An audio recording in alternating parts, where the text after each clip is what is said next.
NFL facts that sound fake but are actually true, part 22. Patrick Mahomes was born on September 17, 1995. This is the same birthday as the NFL itself, as the NFL was founded on September 17, 1920. Furthermore, Patrick won the Super Bowl during the NFL's 100th season, so they both got to celebrate belated birthdays with a championship. The Minnesota Vikings have a total record of 3-4 against the Ravens all time. This dates back all the way to 1998. In each season they beat the Ravens, they coincidentally also went to the NFC Championship game each of the 3 times. Crazier is that another very similar play just happened a few years in 2015. That original play happened in 2011, but with a different player, of course. Amir Abdullah also had a 104-yard kickoff return that did not result in a touchdown. This must have been a trend in 2015 because Benny Cunningham also had a 102-yard kickoff return without a touchdown. From the years 1980 to 2012, that's a 32-year gap, the Detroit Lions only had 2 starting kickers from that time frame, being Jason Hanson and Eddie Murray. Randy Moss had an epic Thanksgiving game back in 1998. Not only did the Vikings beat the Cowboys, Randy himself had just 3 catches, 163 yards, and 3 touchdowns. Talk about efficiency.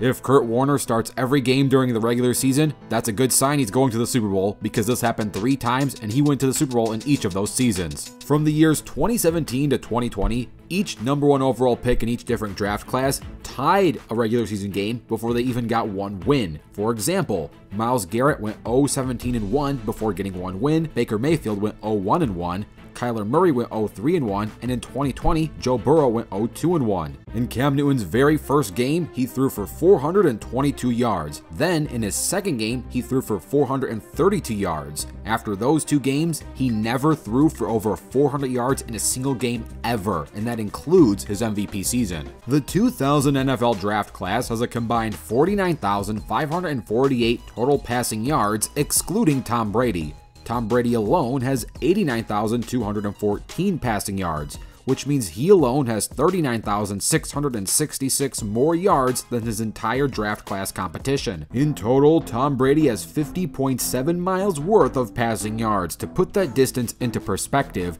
you can travel from the Giants Stadium to the Jets Stadium an infinite number of times because both teams play in the same stadium. Tom Brady won 3 Super Bowl rings before losing his first playoff game. On paper, the 1966 Bears had such a stacked team, a team that included 4 Hall of Famers on their roster. This is Doug Atkins, Gale Sayers, Mike Ditka, and Dick Butkus. What was their record, you might be wondering? They went 5-7-2. Yep, they had a losing record. So here were NFL facts that sound fake but are actually true, part 22. Let me know if you want to see a part 23. Don't forget to tackle that like button and subscribe with notifications turned on. I'm Touchdown Rewind, and I'll fast forward to you later.